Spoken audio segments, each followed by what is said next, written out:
ভারতীয় economic zone বাতিল করার পাশাপাশি বিগত সময়ে ভারতের সাথে হাসিনা সরকারের করা সকল চুক্তি বাতিল করার দাবি জানিয়েছে গণ অধিকার পরিষদ। বুধবার বিকেলে প্রেস ক্লাবের সামনে ভারতকে অবৈধভাবে দেওয়া ইকোনমিক জোন বরাদ্দ বাতিলের দাবিতে আয়োজিত এক বিক্ষোভ কর্মসূচিতে এ দাবি জানায় গণ অধিকার পরিষদ। এই চুক্তি চট্টগ্রামকে আলাদা করার এক নীল নকশা উল্লেখ করে তারা বলেন, চট্টগ্রাম ও ফেনীর যে জায়গায় ভারতের অর্থনৈতিক অঞ্চল করার চুক্তি করা হয়েছে তা বাতিল না করলে বাংলাদেশের সার্বভৌমত্ব হুমকির মুখে পড়বে।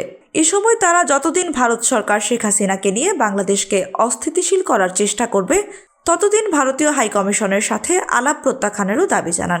পরে অবৈধ এই চুক্তি বাতিলের দাবিতে প্রেস ক্লাব থেকে পল্টন মোড় পর্যন্ত বিক্ষোভ মিছিল করে গণ অধিকার পরিষদ। তাদের প্ল্যান মাফিক শেখ হাসিনা তাদেরকে 2015 সালে এই ইকোনমিক জোনের অনুমোদন দিয়ে দিয়েছিল। আমি আজকে বলতে চাই, মিডিয়ার মাধ্যমে সরকারের কর্ণপ্রহরে পৌঁছাতে চাই, বাংলাদেশের যে কোনো চুক্তি ভারতের সাথে হলে সেটি ওপেন চুক্তি করতে হবে। কারণ বিগত সময়ে গোপন করে চুক্তিগুলোকে বাংলাদেশের মানুষের সার্বভৌমত্বের বিরুদ্ধে এই চুক্তিগুলো করা হয়েছিল। আজকে একে একে ফলের বিড়াল বের হওয়া শুরু হয়েছে। ইকোনমিক জোনের মতো এরকম অসংখ্য চুক্তি অবৈধভাবে হাসিনা সরকার বিগত দিনে তার প্রিয় বন্ধু মোদীকে দিয়ে দিয়েছে। সেগুলো সকল কিছু প্রকাশ করতে হবে। আমি ভারতকে আরেকটি কথা বলতে চাই, আপনারা এত উদ্গ্রীব হয়ে গেছেন কেন? আমার চট্টগ্রাম নিতে চান, তাহলে আপনার ত্রিপুরা আমাকে দিয়ে দেন, আপনার বিহার আমাকে দিয়ে দেন, উড়িষ্যার আমাকে দিয়ে দেন।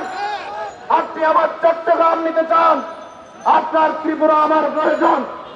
আমার দেশের এক প্রান্ত থেকে আরেক প্রান্ত চাইতে সেখানে অনেক সময় কম লাগবে যদি ত্রিপুরা আমাদের হয়। আপনার উত্তর দিনাজপুর আমাকে দিয়ে দেন, দক্ষিণ দিনাজপুর আমাকে দিয়ে দেন, তাহলে আমার সেই জায়গাও হয়ে যায়, আমার গ্যাপ পূরণ হয়ে যায়। আর আপনি আমার চট্টগ্রাম দখল করতে চান, মিরসরাইয়ের সেই ইকোনমিক জোন আমার চট্টগ্রাম আলাদা করার একটি নীল নকশা। আমি এই সরকারকে বলছি, অবিলম্বে মিরসরাইয়ের এই ইকোনমিক জোন বাতিল করতে হবে। এইরকম বাংলাদেশের যতগুলো চুক্তি ভারতের সাথে বিগত 15 বছর হয়েছে, প্রত্যেকটি চুক্তি ওপেন ডিক্লেয়ার করে বাতিল করতে হবে। ভারতের কোন আগ্রাসন বাংলাদেশের জনগণ ৭৫ সাল থেকে শুরু করে আজ পর্যন্ত ৫২ বছর মানেনি, আগামীতেও মানবে না। আমরা মনে করে গত 17 বছরে এই অবৈধ শেখ হাসিনার সাথে যত চুক্তি হয়েছে, সেই চুক্তি হলো জারদ চুক্তি। সেই চুক্তি বাংলাদেশের মানুষ মানে না। অন্তর্বর্তী সরকারে যারা আছেন তাদেরকে বলতে চাই, এই জারদ চুক্তি দিয়ে ভারতকে কুটু দিলে হবে না, ভারতকে না বলতে হবে। শুভেন্দু বিজেপি নেতা, তিনি বাংলাদেশকে অশান্ত করার চেষ্টা করছে এবং বাংলাদেশের মানুষকে ভয় ভীতি দেখানোর চেষ্টা করছে, চোখ রাঙিয়ে কথা বলার চেষ্টা করছে।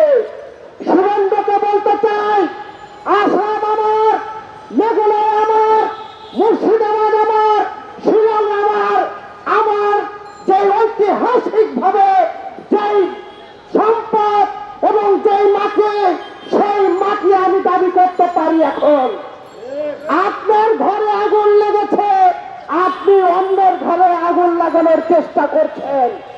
শুভেন্দুকে বলতে চাই, বাংলাদেশ নিয়ে তেমন বাড়াবাড়ি করবেন না। অবৈধ প্রেমিকের সাথে ঘর বেশিদিন করা যায় না, তার প্রমাণ শেখ হাসিনা। বাংলাদেশের জনগণের সঙ্গে ভারতের সরকার প্রেম করেনি, ভারতের সরকার প্রেম করেছিল অবৈধ শেখ হাসিনার সঙ্গে।